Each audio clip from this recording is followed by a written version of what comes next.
찬양하는 귀한 분들 되시기 바랍니다. 그리스도가 날마다 우리 안에 고백되고 증거되는 귀한 분들 되시기 바랍니다. 우리가 살다 보면요, 내 생각대로 그리고 또한 내 계획대로 이렇게 되어지면 좋겠는데 안 되는 때가 너무 많죠. 내 생각대로 하면 될 것 같은데, 내 계획대로 하면은 잘 될 것 같은데 그게요, 만만치가 않죠. 뜻대로 안 되는 것들이요 너무 많아요. 가정도 그렇고 경제도 그렇고 건강도 그렇고 내 생각대로 잘 안 돼요. 잘 한다고 생각을 했는데 어느 날 보면 문제가 와 있고요. 또한 어떤 때 보면요, 또한 그 문제가 또 해결되어져 있고요. 또 어떨 때는 또 그거보다 더 심각할 때도 또 있는 것을 우리는 보게 됩니다. 그러니까 사람들이요, 잘 되지 않기 때문에 어떤 사람들은 쉽게 빨리 포기해 버려요. 그리고 그냥 될 대로 되라. 그러면서 이제 하루살이 같이 그냥 하루하루를 그냥 살아가는 겁니다. 왜냐하면 뜻대로 되는 게 별로 없다고 생각을 하니까요. 그냥 하루 벌어 하루 살고, 그래 또한 오늘 하루도 그냥 즐겁게 살면 되는 거 아니냐. 이렇게 이제 살아가죠. 그런데 대부분의 많은 사람들은 어떻게 하죠? 대부분의 사람들은 어려움이 오거나 도저히 내 생각대로 안 되어지거나 여러 가지 문제들이 부딪혔을 때는 그것을 해결하려고 열심히 노력을 합니다. 몸부림을 치죠. 그러다가 이제 나이가 들어요. 힘도 빠져요. 하다가. 그리고서 이제 한계에 부딪히는 거예요. 그러면 이제 사람들이 뭐라 그러죠? 대체적으로 내가 지금까지 뭐 하고 살았지? 내가 이 나이 되도록 내가 뭘 이루고 살았지? 이런 생각들이요, 뇌리에 스쳐오는 겁니다. 왜냐면 몸도 그렇죠. 그래 또한 환경도 그렇죠. 내 자녀도 그렇죠. 잘 키워보고 싶고 내가 진짜 잘하고 싶었는데 생각대로 안 돼요. 내 마음대로 안 돼요. 그러다가 이제 무너지는 겁니다. 그러니까 이제 사람들이요, 낙심하고 절망하고 그랬던 불안하고 힘들어지는 거예요. 지난번에도 이제 제가 예배 끝나고 나서 바로 간 집도 그런 겁니다. 두 사람이 진짜 사랑해서 결혼했어요. 오히려 남편이요, 그 아내를 너무 끔찍히 사랑했어요. 그래서 쫓아다니면서 구애를 해가면서 결혼했단 말이죠. 그런데 그 남편은요, 진짜 잘 살아보려고 했어요. 최선을 다해서 살아보려고 했어요. 근데 뜻대로 안 돼요. 자꾸 힘들어지는 거예요. 그러니까 해결하지 못하니까요, 낙심이 되고 절망이 오고 답이 없으니까 술을 먹어요. 한 잔 먹고 두 잔 먹고 여러 가지 하다 보니까 알코올 중독에 걸렸네요. 그 알코올 중독에 걸린 그 몸, 도저히 이제 스트레스가 장난이 아니니까요, 하지 말아야 될 짓을 하는 겁니다. 무슨 짓이죠? 가정에 폭력이 들어가는 거예요. 결국에는요, 자기 몸 다 망가지고요, 죽음까지 간 거예요. 그 자녀들이 그 모습을 보면서요, 자기도 아버지의 그 죽음을 보면서요, 아버지에게 서운했던 것들이 어느 순간 아버지한테 미안한 감정이 들고요, 그걸로 인해서 자기도 다운돼 버리는 거예요. 내 생각대로 내 마음대로 안 되는 인생의 삶. 그럼 어떻게 살아야 가치 있고요, 어떻게 살아야 진짜 멋지고요, 어떻게 살아야 우리가 진짜 잘 살 수 있을까요? 돈을 열심히 벌으면 잘 살까요? 아니면 내가 진짜 가정을 위해서 헌신하고 진짜 내가 참고, 그리고 또한 내 자신을요, 모든 것을 다 투자해 가지고 살면 진짜 멋지게 사는 걸까요? 가치 있게 사는 걸까요? 사람마다 좀 다르겠지만요, 우리 성도님들은 이렇게 사셨으면 좋겠습니다. 어떻게요? 예수 그리스도를 정확하게 우리가 붙잡고 사시기를 바랍니다. 왜 그러냐? 예수 그리스도는 내 인생의 최고의 가치입니다. 예수 그리스도는요, 내 인생의 가장 멋진 삶을 만드는 기준이 되는 거예요. 그래서 오늘도 우리는 예수 그리스도를 정확하게 붙잡는 겁니다. 왜 교회에 오시죠? 다른 거 아닙니다. 그리스도 예수 들으려고 오신 거예요. 예수 그리스도만이 나의 인생을 가치 있게 만든다니까요. 나의 인생의 문제를 치료한다니까요. 회복한다니까요. 왜 그렇죠? 바로 예수라는 이름은 구원자라는 뜻을 갖고 있습니다. 마태복음 1장 21절에 나오죠. 바로 하나님께서 사람의 몸을 입고 이 땅에 오셔서 무엇을 하셨느냐? 바로 자기의 백성을 구원하고자 한 분을 이 땅에 보내셨는데 그분이 예수라는 이름으로 오셨다. 예수라는 뜻은요, 구원자라는 뜻을 갖고 있어요. 그리스도는요, 하나님께서 맡기신 직분입니다. 그리스도는요, 이름이 아니죠. 그리스도는요, 직분이에요. 구약에서는 메시아라는 뜻을 갖고 있습니다. 우리를 죄와 저주와 사망의 법에서 나를 끄집어 내시겠다는 거예요. 나의 사단의 모든 활동들을 내 안에서 제거시키겠다는 거예요. 하나님 떠난 내가 하나님 만나는 길로 인도하시겠다는 겁니다. 그분이 누구냐? 그게 그리스도예요. 그래서 그리스도는 모든 우리의 근원적인 문제를 해결하신 거예요. 그리스도는요, 나의 모든 삶과 미래를 해결하신 겁니다. 그러니까 예수 그리스도 없이 내가 몸부림을 치고 열심히 사는 거 좋을 수는 있어요. 그런데 중요한 것은 사단이라는 존재, 이 흑암이라는 존재가 반드시 있다는 거예요. 이놈은요, 우리의 열심 별로 그렇게 긴장 안 합니다. 우리가요, 진짜 최선을 다해서 사는 거요, 별로 긴장 안 해요. 이 사단과 이 흑암은 어느 순간 내 속에 생각과 마음을 가지고 사로잡아 버리는 거예요. 그러니까 그 아이가 생각이 나는 거죠. 아버지가 죽고 난 다음에 자꾸 생각 속에 들어오는 거예요. 자꾸 어둠이 몰고 오는 겁니다. 저도 저희 아버지가 일찍 돌아가셨거든요. 제가 신앙인인데도 불구하고 한 4, 5년을 계속 저를 괴롭히더라고요.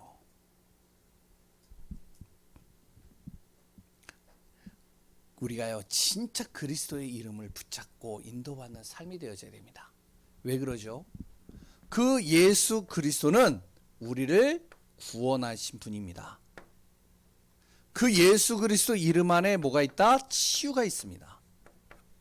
그러니까 좀 안타까운 거는 그분에게 진짜 복음을 이야기를 했어야 되는데, 그때 한 2번 만났거든요, 저랑. 진짜 복음을 전했었어야 되는데 진짜 마음이 안타깝더라고요. 그리스도 예수는요, 그의 영과 생각과 마음과 육신을 치유해 버리셔요. 그리고요, 그 그리스도 예수의 이름으로 기도할 때, 선포할 때 뭐가?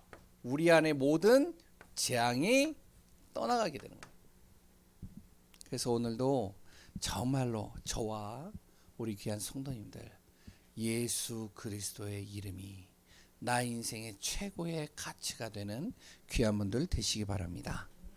바울도요, 그래서 빌립보 교인들에게 다른 얘기 안 하는 거예요. 무슨 얘기만 하냐? 예수 그리스도 진짜 붙잡아라. 그러면서 1절에 또 뭐라고 그러죠? 그 그리스도 안에서 기뻐해라. 그리고 내가 같은 말을 계속 너희들께 쓰지 않냐, 그리스도에 대해서. 이게 내 안에 수고로운 것이 아니다. 이 말이 너희에게는 안전한 것이다.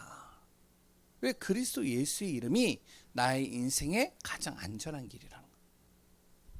아멘이신가요? 그래서 현장에서요, 우리가요, 정말로 이 그리스도 예수를 선포하는 귀한 분들 되시기 바랍니다. 직장에 가면요, 예수 그리스도 이름으로 이 직장에 있는 모든 흑암이 무너질지어다. 예수 그리스도 이름으로 이 직장에 하나님의 나라가 임하게 하소서. 가정에 예수 그리스도의 이름으로 내 자녀 속에 틈타는, 내 가정 속에 틈타는 모든 어둠과 흑암이 무너질지어다. 하나님의 나라가 이루어지게 되게 하소서. 기도하는 거죠. 뿐만 아닙니다. 내 몸을 향해서 또 기도하는 거예요. 예수 그리스도의 이름으로 내 몸을 정말로 병들게 만들고, 정말로 생각 속에 잡히게 만들고, 어둠 속에 빠지게 만드는 이 악한 것들이 완전히 무너질지어다. 정말로 우리가 그 그리스도 예수 안에서 답을 얻고 응답받는 귀한 분들 되시기 바랍니다. 그러면 예수 그리스도를 믿는 사람들은 어떻게 살아야 될까요? 이제 빌립보는 그리스도인의 삶에 대해서 계속 얘기를 하고 있죠. 그래서 오늘은 세 번째로 그리스도인의 삶을 어떻게 살아야 되는가? 어떻게 살아야 된다고요? 어떻게 살아야 된다고요? 세 번째. 어떻게요? 예. 이제 눈치가 이제 빠르시네요. 하나님이 주신 것을 자랑하고 누리는 삶으로 가면 됩니다. 그러면 첫 번째로요. 하나님의 자녀가 자랑하고 누리려면 먼저 무엇이 되어야 되면 항상 내가 할 것과 경계해야 될 것들이 있어요. 이제 빌립보 교인들에게 이야기를 하는 거죠. 그러면 항상 할 것이 뭘까요? 할 것. 첫 번째가요. 주 안에서 뭐 하라고요? 기뻐함. 기뻐하라. 주 안에서 기뻐하는 겁니다. 항상 우리가 기뻐하는 일만 있으면 얼마나 좋을까요? 근데 삶이 그렇지가 않죠. 그런데 중요한 거는요. 어떠한 상황에서도 어떤 문제를 만나도 하나님의 은혜가 내 안에 임해버리면 모든 게 다 기쁨이 돼요. 감사가 된다니까요. 생각해 보세요. 스데반이요. 복음 전하다가 돌에 맞았어요. 돌 맞아서 죽었거든요. 근데 스데반의 얼굴은 천사와 같다라고 그래요. 기쁨이 가득하대요. 아니 돌 맞는데요. 왜 그러냐? 돌 맞는데 감각이 없어져 버린 거예요. 왜냐면 그때 하늘 문이 열리고 뭐가 되냐면은 그리스도 예수님이 하나님 우편에 딱 서 있는 것을 보니까 그 모습을 보니까요. 돌을 맞는데 이게 감각이 없어요. 그러니까 그 기쁨밖에 안 보이는 거죠. 생각해 보세요. 다니엘이요. 사자굴에 들어갑니다. 두렵죠. 죽음이 두렵잖아요. 근데 기쁜 마음으로 들어갔어요. 왜요? 그 안에 딱 들어가는 순간 천사가 딱 보이는 거예요. 입을 딱 봉하고 있는 게. 그러니까 감사가 되는 거죠. 하나님의 은혜가 임하니까. 베드로가요. 복음 전하다 감옥에 들어갔습니다. 내일 죽는 거예요. 그래서 여기다 쇠사슬을 탁 쇠고랑을 차고 그리고 감옥에 딱 있고 경비병이 딱 지키고 사람들이 볼 때는 도저히 여기서 빠져나올 수가 없어요. 불가능하죠. 절대 불가능입니다. 그런데 바울은 거기에서 편히 자더라. 내일 죽는데. 왜? 자기 안에 평안이 들어온 거예요. 내일 죽는데도. 왜 그렇죠? 하나님의 은혜가 임해버리니까. 우리가 항상 할 것이 무엇이냐? 주 안에서 항상 기뻐하는 겁니다. 아멘이신가요? 두 번째는요. 성령 안에서 뭐한다? 봉사하는 겁니다. 3절에 나오죠. 이게 무슨 말이냐면 하나님이라면 어떻게 하실까? 그리고 하나님이 주시는 능력으로 내가 하는 겁니다. 어떤 일이든. 그러면요. 어떤 일이냐? 그것이 교회 일이든 전도 일이든 아니면 다른 사람을 돕는 일이든 하나님이라면 어떻게 하실까? 하나님의 능력으로 그것을 행하면 다툼이 없어져요. 시기가 없어져요. 그리고 서운한 마음이 없어져요. 아니 교회에서 일을 하다 보면 굉장히 섭섭한 마음들이 많이 들어가더라고요. 그랬더니 서운해요. 그리고 다툼이 일어나요. 나는 하는데 저 사람은 안 하니까. 우리가 어떻게 해야 되면 사람을 보려고 하는 게 아니라 성령 안에서 뭐 한다? 봉사한다. 하나님이라면 어떻게 하실까? 내 눈에 그게 보이게 만드는 거죠. 할 수 있는 일을. 그러니까 하나님 그걸 할 수 있도록 나에게 능력 주소서. 그러면 어떻게 해요? 감사가 되는 거죠. 그래서 우리 교회 성도님들 보면 너무 감사해요. 저는 이제 좀 게으른지 뭐한지 모르겠는데 잘 안 시키거든요. 뭐 하라고. 고 목사님도 그것 때문에 답답해요. 내가 잘 안 시켜. 그러니까 이제 자기가 알아서 해야 되니까 그거만큼 힘든 게 없거든요. 성도님들도 보면요. 본인들이 알아서 해야 돼요. 제가 하나도 안 시키는 부분들이 있거든요. 근데요. 참 이분들 우리 성도님들이 하나님이라면 어떻게 하실까? 오셔서 남 모르게 청소도 하고요. 남 모르게 내일 음식도 준비하고요. 남 모르게 자기가 한 것을 가지고 와서 또 나눠주기도 하고요. 그리고 남 모르게 자기가 해야 될 일들을 가만히 기도하면서 인도받고요. 근데 한 분도 불평이 없어요.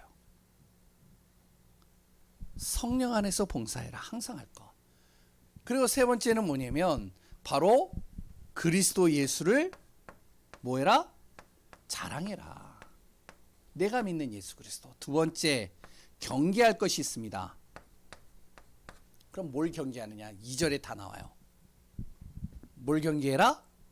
첫 번째, 개들을 삼가고. 개 키우지 말라는 얘기가 아니에요, 이 말은. 개들을 삼가. 이게 무슨 말이냐면 그 당시에 뭐 개가 많아서 그런 것이 아니라 이 개를 뭘로 비유를 하냐면 나를 멸시하고 능욕하는 사람들이에요. 나를 개같이 여기는 사람들. 죄송합니다. 좀 욕 비슷하죠? 이런 나를 멸시하고 능욕하는 사람들을 가까이 하지 말라는 거예요. 우리가 그렇거든요. 사람을 만나다 보면 내가 그 사람을 만나면 힘 빠져요. 그 사람을 만나면요, 내가 위로를 받기보다는요, 나를요 멸시를 해요. 그러니까 욥이 그랬잖아요. 욥이의 친구들이 와서 위로를 해주는 것 같은데 뭐를 하냐면은 계속 어떻게 하면은 율법적으로요 계속 판단하고 정죄시키는 겁니다. 너무 힘든 거죠. 이런 사람 삼가고 피해라. 그리고 두 번째 뭐라고 나오죠? 행악자를 삼가고. 행악자라는 것은 우리가 잘못을 많이 저지르는 사람일 수도 있겠지만 여기서 말하는 행악자는 뭐냐면 하나님을 정말로 대적하는 사람. 그게 진짜 행악자입니다. 하나님을 대적하는 사람을 우리가 피해라. 왜? 그 영향을 받는 거예요. 세 번째, 또 뭐냐면은 내 몸을 상하게 하는 것을 삼가고. 나를 망치는 요소들이 있거든요. 내 잘못된 습관, 또한 스트레스, 나쁜 음식들, 또한 흑암에 빠지는 것들, 이런 것들을 가급적이면 삼가하라는 거예요. 왜냐면 이게요 흑암의 통로로 들어오니까. 세 번째요, 항상 할 것과 경계할 것이 있습니다. 뭐냐면 육체를 신뢰하지 말라는 거예요.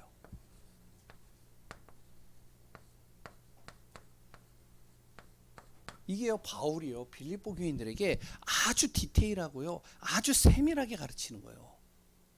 왜냐면은 이 빌립보 교인들은요 초신자와 비슷하거든요. 묵은 신자가 거의 없어요. 그러니까 예수를 이방 민족 우상 숭배했던 사람이 예수를 믿기 시작해가지고 너무 가슴이 뜨거워서 예수 믿고서 이제 교회를 세우고 신앙생활을 시작을 하니까 이들을 가르쳐야 되겠는데 아주 자세하게 가르치는 거예요. 그래서 세 번째 뭐라고 그러냐? 육체를 신뢰하지 마라. 왜 그러냐? 육체는 영원하지 않기 때문에 그렇습니다. 육체를 가치 없게 여기지 말라는 게 아니에요.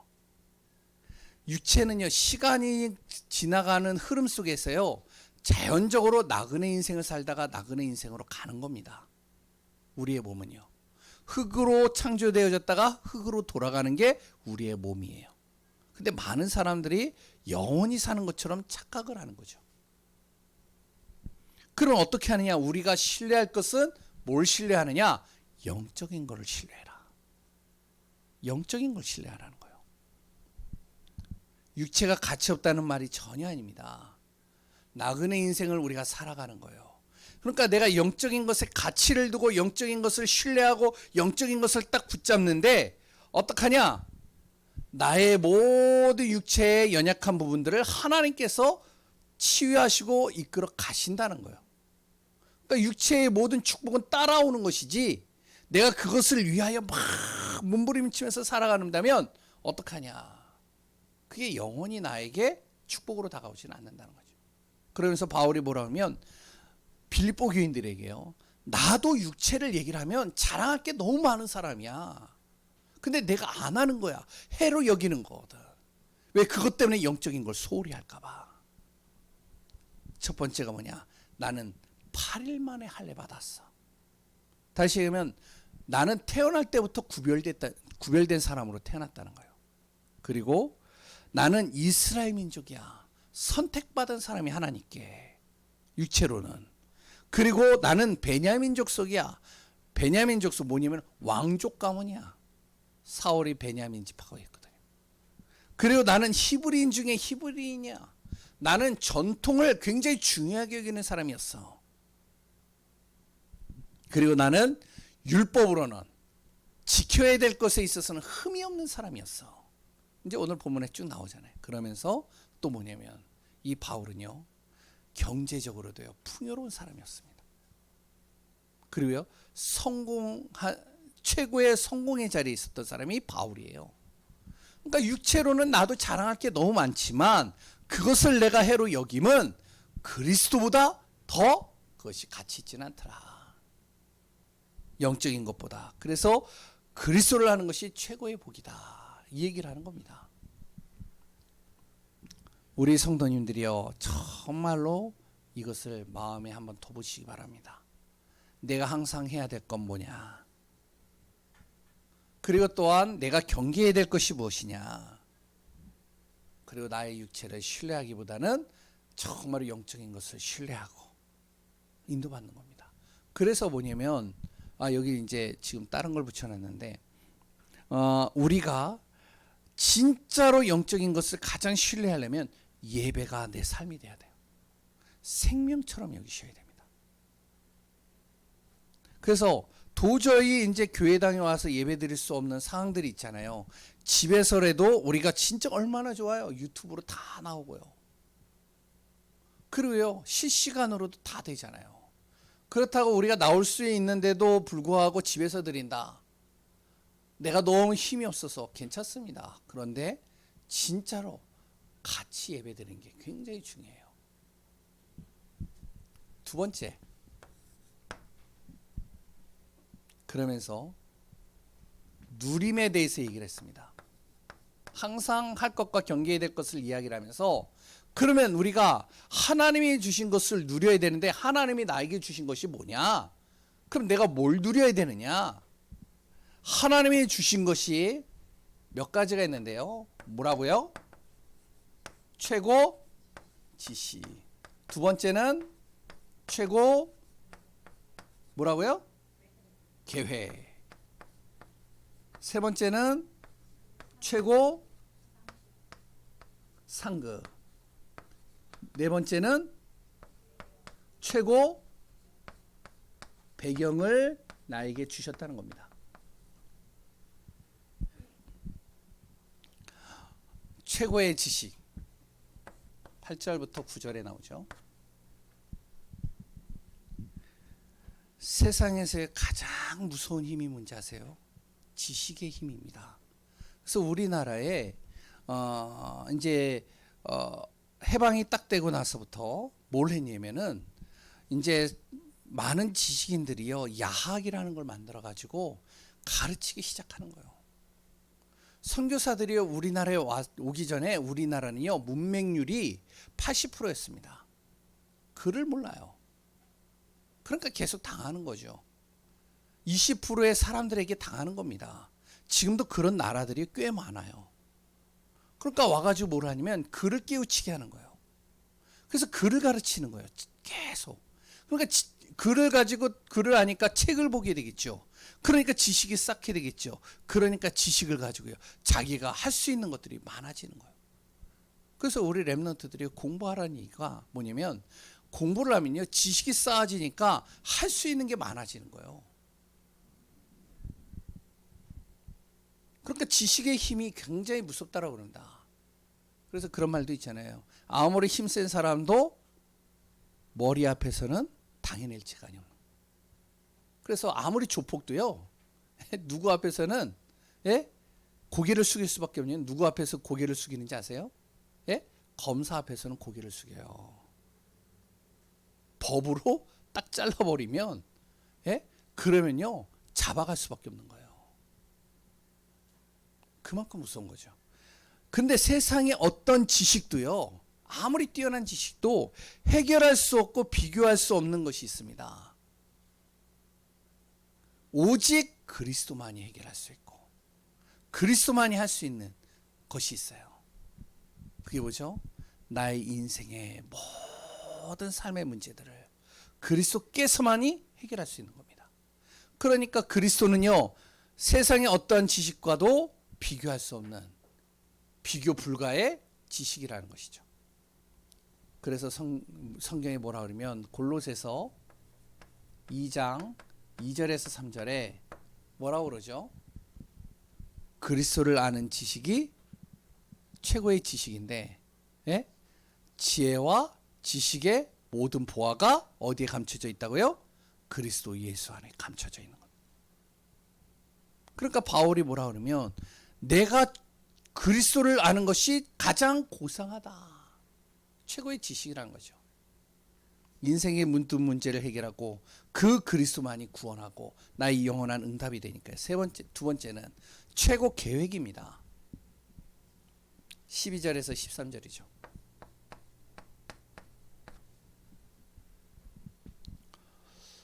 여기에서 뭐라고 그러면 그리스도를 붙잡는 것이 최고의 계획이래요. 이거 잘 이해하셔야 됩니다. 잘 보세요. 많은 분들이 나름대로 계획을 세워요. 그랬더 나름대로요, 목표를 세웁니다. 내가 계획을 세우고 목표를 세우는 이유가 뭐죠? 그것을 이루기 위해서 하는 거잖아요. 이루지 못할 계획은 필요가 없는 거잖아요. 이루지 못할 목표는 아무리 세워도 소용이 없는 거잖아요.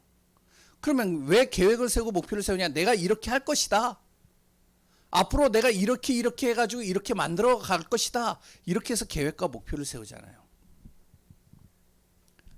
그래야 이루어져야 할 맛도 나니까. 그러니까 또 도전하는 거죠. 그런데요, 우리가 아무리 계획을 세우고 목표를 세워도 할 수 없는 것들이 있잖아요. 나의 인생입니다. 나의 감정이에요. 나의 환경이에요. 이런 건요, 내 계획대로 안 돼요. 내 목표대로 안 돼요.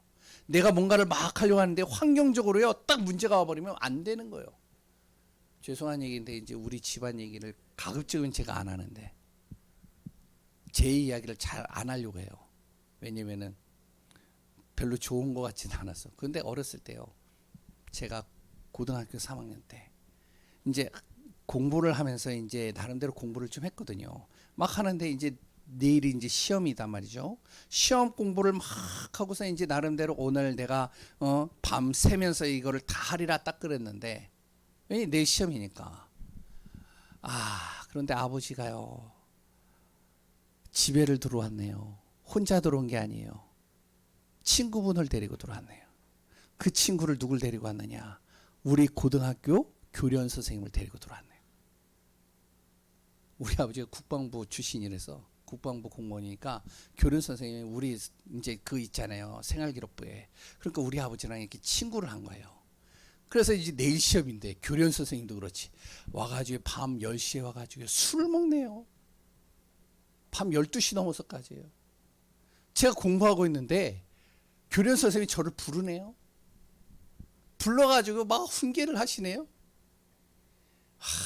열이 바짝 오르는데 그 다음날 시험이 어떻게 됐을까요? 내 생각대로, 내 계획대로요, 내 감정대로 안 되는 거예요. 그러면서 인생을 헤매다가 사람들이 마침표를 찍잖아요. 근데요, 나의 모든 계획과 나의 모든 목표를 세운 것을 그리스도께 맡기는 겁니다. 이게 그리스도에 딱 붙잡힌 바 되는 거예요. 그럼 어떡하죠? 그리스도께서, 내 안에 있는 그리스도께서 그것을 이루어 가시는 거예요. 그래서 최고의 계획이 뭐냐? 그리스도의 손에 딱 잡히는 겁니다. 최고의 상급이에요. 14절입니다. 최고의 상급은 뭐라고 나와 있냐면 이렇게 나와 있습니다. 표대를 향하여 그리스도 예수 안에서 하나님이 부르신 부름의 상을 위하여 달려간다. 무슨 말이냐면 회장이요, 사원들 중에 어떤 사람을 지목해서 자기 회장 이제 실로 불러요. 왜 부를까요? 이유는요, 여러 가지 이유가 있지만 그 사원에게 중요한 것을 맡기기 위해서 부르는 거예요. 대체적으로 그러면 이것은 이 사람에게 더 큰 상급이 주어지겠죠. 하나님이 우리를 부르신 겁니다. 왜 불렀을까요? 나에게 가장 중요한 것을 맡기려고요. 우리 성도님들이 잘 아셔야 됩니다. 나를 왜 하나님이 구원하셨을까요? 나를 왜 하나님께서 정말로 구원하셔서 예배드리게 하시고 복음을 알게 하셨을까요? 나에게 가장 중요한 것을 맡기려고요. 그러면 그냥 맡기는 것이 아니라 하나님께서는요, 회장도 마찬가지잖아요. 그냥 맡기는 게 아닙니다. 모든 이 사람이 할 수 있는 여건들을요 다 제공해 주는 거예요. 그게 상급입니다. 하나님이 나를 부르셔서 하나님의 일을 나에게 맡기는 그 시간이 뭐냐면 하나님께서 그것을 이루기 위해서 모든 필요를 다 채워주시겠다는 거예요. 건강 필요하냐? 건강 줄게. 경제 필요하냐? 경제 줄게. 사람이 필요하냐? 만남 줄게. 이거보다 더 큰 상급은 없습니다. 그래서요, 과거를 하나님께서 부르시는 순간부터 나의 과거를 발판으로 만드셔요. 그랬던 나의 오늘을요 누리게 만들고요, 미래를요 정말로 보장해 주시는 겁니다. 앞으로 너가 이거를 하는데 내가 너의 모든 미래 보장해 줄게, 책임져 줄게. 나의 영, 생각, 육신이 정말로 하나님께서 함께 하시고 도우시고 책임지신다는 겁니다. 이것은요 돈과 명예와 세상의 어떤 것으로도 비교할 수 없는 겁니다.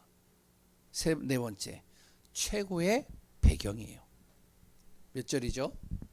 예? 20절. 잘하시네요. 그리스도의 이름으로 기도하는데 보호자의 축복이 임하는 거예요. 왜? 내가 하늘의 시민권을 가지고 있기 때문에. 문제가 오면은 누구에게 얘기를 하느냐? 외국에서 문제가 오면요 대사관에 얘기를 합니다.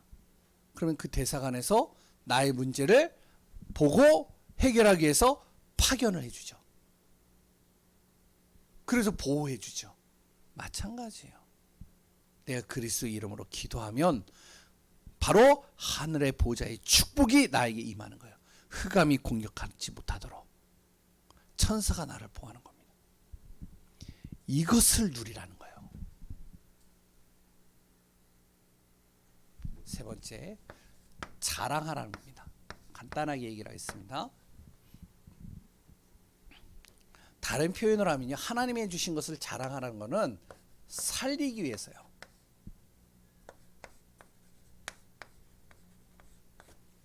그러면 살리는 대상이 있어야 될 거 아니에요. 어떤 사람을 살려야 되느냐. 그래서 하나님이 주신 것을 내가 자랑할 수밖에 없도록 만드시겠는데, 그러면 살리는 대상이 누구냐면 18절 19절입니다.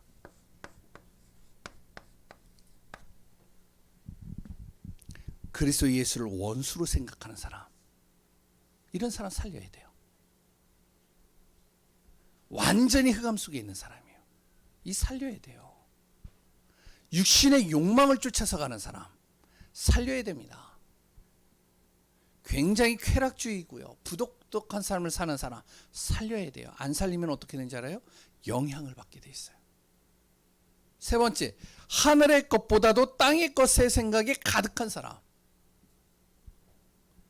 왜 그러냐? 결국 멸망과 실패를 피하지 못하기 때문에요. 흑암에 이용당하니까요. 이런 사람은요 살려야 돼요. 그러면 어떡하냐? 하나님이 나에게 주신 것을 항상 가지고 증거해야 되겠죠. 살리는 방법은 뭘까요? 그러면 살리는 방법이요, 다른 거 없습니다. 우리가 진짜 구원받은 하나님의 자녀면 내 안에 성령이 계시죠. 그 성령께서는요 반드시 역사하게 되어 있습니다. 그럼 내가 기도하면 되는 거예요. 근데요 그냥 기도하는 게 아니에요. 그냥 막연하게 기도하는 게 아니에요. 무조건 그냥 기도하는 게 아니에요. 어떻게 기도하냐? 하나님이 나에게 그것을 자랑할 수밖에 없고 살릴 수밖에 없는 언약의 말씀을 주시죠. 그 언약의 말씀을 붙잡고 기도하는 거예요. 그래서 말씀 붙잡고 기도하라는 거예요. 예수님께서요 이 사단이요 이제 공생애를 시작하기 전에 40일을 금식을 하고 나서 이 사단이 딱 와가지고 시험을 했습니다. 3가지 시험을 했어요. 예수님이 그 자리에서 이 사단을 꺾어버릴 수도 있어요. 그런데 예수님이 뭘 했냐? 말씀으로 꺾어버렸어요. 말씀 앞에는요, 사단도 벌벌 떠는 거예요. 그러면서 무엇을 하냐? 언약 잡고요, 그 영혼을 놓고 집중 기도하는 겁니다. 그리고 권세를 가지고 기도하는 거예요. 우리에게 권세를 주셨거든요. 그 흑암을 꺾을 수 있는. 간절히 기도하는 거예요.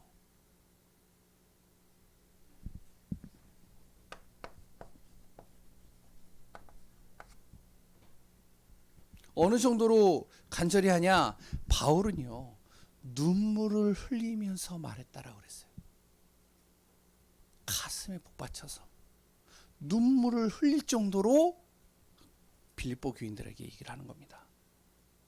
우리가요, 눈물을 흘리면서 기도하는 거예요. 간절히 기도하는 거예요.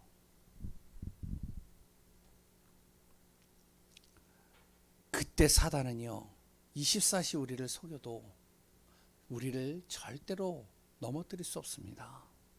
그래서 정말로 우리가 기도해야 돼요. 저는요, 교회에서 목사잖아요. 그렇죠? 목사 아닌가요? 반응이 목사, 저희가 목사잖아요. 그러니까 그래서요, 이 표정에 다 뭔가 반응이 있어요. 제가요, 교회에서 목사잖아요. 그렇죠?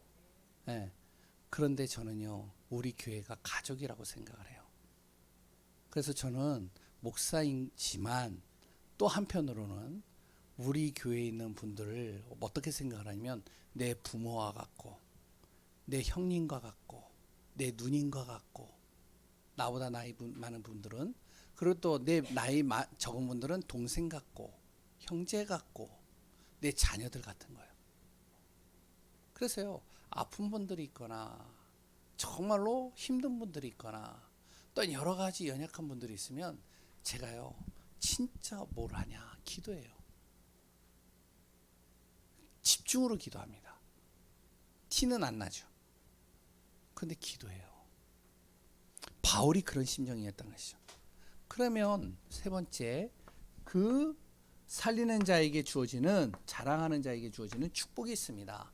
간단하게 얘기를 하겠습니다. 거기에 적혀져 있는 대로요. 21절입니다. 낮은 몸을, 내 연약하고 부족하고 실수덩어리인 나를 영광의 몸으로 모든 사람이 알도록 만드시겠다는 거예요. 그 응답과 축복이 누려지는 귀한 분들 되시기 바랍니다. 결론입니다. 진짜 우리가 집중으로 기도해야 될 것이 있어요. 첫 번째, 한 영혼입니다.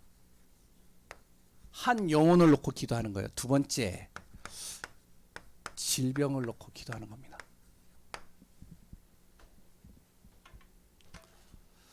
기도하겠습니다. 하나님 감사합니다.